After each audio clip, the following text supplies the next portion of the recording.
श्री गुरुवे नमः। हम श्री एम की आध्यात्मिक यात्रा का आनंद ले रहे हैं। प्रस्तुत है अगला वीडियो, योग दर्शन एवं अभ्यास। बाबा जी के साथ मेरा यह वार्तालाप गंगा किनारे अरुंधति गुफा में हुआ था।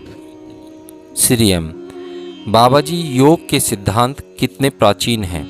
बाबा जी: यौगिक सिद्धांत इतने पुरातन हैं कि उनका उद्गम खोजना मुश्किल है। सबसे पुराने उपनिषदों में भी ऐसे अंश हैं जो यौगिक विज्ञान से संबंधित हैं और उनमें भी उन सिद्धांतों को प्राचीन ज्ञान कहा गया है। यह उस ज्ञान का ही एक अंश है जो इतिहास लिखे जाने से पूर्व के काल की उस महान सभ्यता ने हमें विरासत में दिया है, जो अब लुप्त हो चुका है। वह सभ्यता एक प्राकृतिक महाआपदा में नष्ट हो गई थी, परंतु उससे पहले ही मनुष्यों ने यौगिक विज्ञान के सिद्धांतों को सुरक्षित भौगोलिक स्थानों में हिफाजत से रख दिया था। वहीं से जिज्ञासुओं को अपनी अपनी क्षमता अनुसार उस महान विज्ञान के अंश प्राप्त होते गए। सबसे पहले पतंजलि ने इस विज्ञान को संग्रहित किया। उन्होंने योग सूत्र नामक ग्रंथ लिखा, जिसमें योग की सूक्तियाँ हैं। वे स्वयं एक रहस्यमय व्यक्तित्व एवं नागलोक के महान गुरु माने जाते हैं, जिनका आधा शरीर मनुष्य व आधा सर्प का था। ऋषि याज्ञवल्क्य द्वारा योगिक ज्ञान पर लिखी हुई याज्ञवल्क्य संहिता भी इस विषय पर एक अत्यंत महत्वपूर्ण रचना है। समय के साथ कुछ संप्रदायों के सूत्र अत्यंत प्रचलित होते गए और एक निराधार अवधारणा फैल गई कि व्यक्ति वास्तव में विशुद्ध चेतना है और इसे समझने के लिए केवल बौद्धिक विवेक या तर्क की आवश्यकता है। अतः केवल अहम ब्रह्मास्मि, मैं ही ब्रह्म हूँ को लगातार दोहराना ही काफ़ी है। इसके फलस्वरूप योग की एक एक विधि का पालन करना अनुपयोगी हो गया। इन यौगिक विधियों से ही विचारों की प्रक्रिया बदलकर उस मनह स्थिति में पहुंचा जा सकता है जो ब्रह्म की या उस परम चेतना की अनुभूति करने के लिए आवश्यक है। भगवत गीता और बाद में नाथ संप्रदाय के सूत्रों के कारण यह असीम ज्ञान पूरी तरह से लुप्त होने से बच गया। नाथ संप्रदाय के योगियों में सबसे विशिष्ट नाथ गोरखनाथ ने इन यौगिक सूत्रों को पुनर्जीवित करने में सबसे महत्वपूर्ण भूमिका निभाई। सिद्ध सिद्धांत, कौमुदी, गोरक्षासक, घेरंद संहिता, शिव संहिता और हठ योग प्रदीपिका इत्यादि नाथ योगियों द्वारा लिखित ग्रंथ हैं, जो योग के दार्शनिक एवं व्यवहारिक स्वरूप को स्पष्ट दर्शाते हैं। श्री एम: बाबा जी, कहा जाता है कि योग का उद्भव सांख्य से हुआ है। क्या आप इसे विस्तार से समझाएंगे। सांख्य भारतीय विचारधारा का सबसे प्राचीन दर्शन शास्त्र है। यह पुराणों से भी प्राचीन है और भगवत गीता में भी इसका जिक्र किया गया है। माना जाता है कि ऋषियों में सर्वश्रेष्ठ कपिल ऋषि ने इसकी रचना की। सांख्य के प्रवर्तक जैनियों की तरह नास्तिक होते हैं, अतः सृष्टिकर्ता ईश्वर को नहीं मानते। यह अद्वैतवाद का सिद्धांत है, जिसमें पुरुष परम चेतना और प्रकृति जड़ दोनों अलग हैं। प्रकृति के अपने नियम हैं, अतः वह उन्हीं के विधान से प्रचलित और विकसित होती है। उसकी कार्यशाला में महान भगवान बैठकर चीज़ों को नियंत्रित नहीं करते। प्रकृति कारण और प्रभाव के नियम अनुसार कार्य करती है। पुरुष की ही भांति प्रकृति भी अंततः है और अपना स्वरूप बदलती रहती है। पुरुष चूंकि प्रकृति में उलझ गया है, अतः आध्यात्मिक उन्नति की प्रक्रिया पुरुष को प्रकृति रूपी उलझन से निकालकर अपनी विशुद्ध अवस्था में पहुंचाती है। योग और सांख्य दोनों के अनुसार मस्तिष्क या विचार अपनी सूक्ष्मतम स्थिति में भी द्रव्य का ही एक स्वरूप है।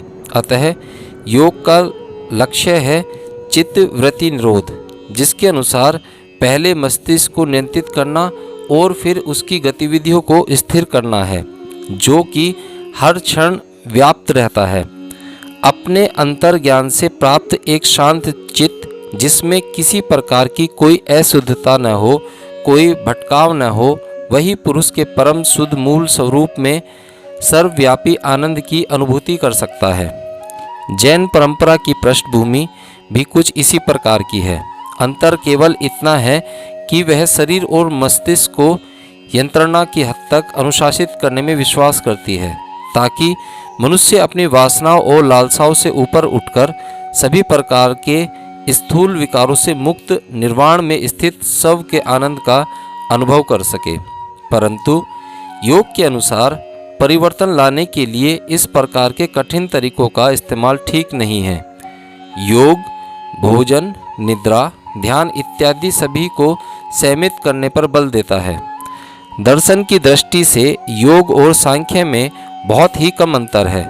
सबसे अधिक महत्वपूर्ण अंतर यह है कि पतंजलि अपने एक भगवान ईश्वर को मानता है, चाहे वह सृष्टि का निर्माता न भी हो, परंतु अपने गुरु के रूप में है ही। दूसरी तरफ सांख्य दर्शन केवल एक ही परिपूर्ण ईश्वर पर आस्था रखता है, जिस पर कुछ समय के लिए सृष्टि के एक पूरे चक्र की आध्यात्मिक उन्नति का उत्तरदायित्व होता है। दूसरा अंतर यह है कि योगियों के अनुसार अपने सूक्ष्म स्वरूप में मस्तिष्क परम आत्मन या पुरुष में भी सर्वव्यापी होता है, परंतु सांख्य इसे नहीं मानता, चाहे जो भी अंतर हो। परंतु दोनों यही मानते हैं कि मस्तिष्क को हर प्रकार के भटकाव से मुक्त होना अत्यंत आवश्यक है। उसे आकर्षण और विकर्षण से परे होना होगा। इसे हर प्रकार के हिंसक विचारों से, हिंसक की प्रवृत्ति से दूर, निर्मल और शांत होना होगा। पुरुष की अनुभूति अर्थात उस परमानंद मुक्त परम चेतना की अनुभूति के लिए यह पूर्वांक्षित है। जैन तीर्थंकरों का यह भी कथन है, अतिशय कठोर तरीकों के अलावा जिसे योग नहीं अपनाना चाहता, जैन दर्शन भी यही मानता है कि आध्यात्मिक पथ पर संपूर्ण अहिंसा योग के लिए पहला नियम है। पतंजलि के योग सूत्र के अनुसार योग को मन, वचन और कर्म सभी तरीके से अहिंसा को अपनाना चाहिए और किसी को भी कोई दुख नहीं देना चाहिए। श्री एम बाबा जी, सबसे उत्तम योगी किसे कहा जाएगा? बाबा जी, वह महापुरुष जिसे कृष्ण कहा जाता है। कृष्ण ने भगवत गीता के 15वें अध्याय में स्वयं को सर्वश्रेष्ठ पुरुष कहा है और उसी भगवत गीता में एक पूरे अध्याय में सांख्य योग के सूत्र समझाए हैं और साथ ही महानतम योगी का सही विवरण दिया है। गीता के 12वें अध्याय में अपने शिष्य एवं मित्र अर्जुन के पूछने पर उन्होंने उत्तम योगी के गुणों का विवरण इस प्रकार दिया है, वह जो अपनी इंद्रियों और अपनी भावनाओं को वश में रखता हो, वह जो प्रशंसा और आलोचना, दुख और सुख के मध्य शांत और समभाव में रहे, वह जो दया और करुणा से ओतप्रोत हो और सभी जीवों की भलाई के बारे में निरंतर विचारशील हो। श्री एम बाबा जी, क्या किसी नास्तिक और संशयवादी व्यक्ति को भी योग के अभ्यास द्वारा अपने लक्ष्य की प्राप्ति हो सकती है? बाबा जी, योग के अभ्यास के लिए कोई शर्त नहीं है, लेकिन चाहे कोई नास्तिक हो या संशयवादी, उसे योग के नियमों का पालन करने का निश्चय तो करना ही पड़ेगा। कुछ उन्नति और मन शांति को महसूस करने के पश्चात अपने अनुभवों के आधार पर वह भगवान की अस्तित्व से संबंधित विषयों पर अपनी आस्था इत्यादि तय कर सकता है। स्वर्ग में भगवान की उपस्थिति को मानने वाले व्यक्ति भी हिंसा भर जीवन व्यतीत कर दूसरों को दुख पहुंचाते हैं। ऐसे व्यक्ति को मैं व्यक्तिगत रूप से धार्मिक अथवा योगी नहीं मानता। एक शांतिपूर्ण और करुणामय नास्तिक उस आस्तिक व्यक्ति से कहीं बेहतर है जो हिंसक और क्रूर हो। श्री एम बाबा जी, कृपा करके योग को और अधिक समझने के इच्छुक विद्यार्थियों के लिए कुछ किताबें बतलाइए।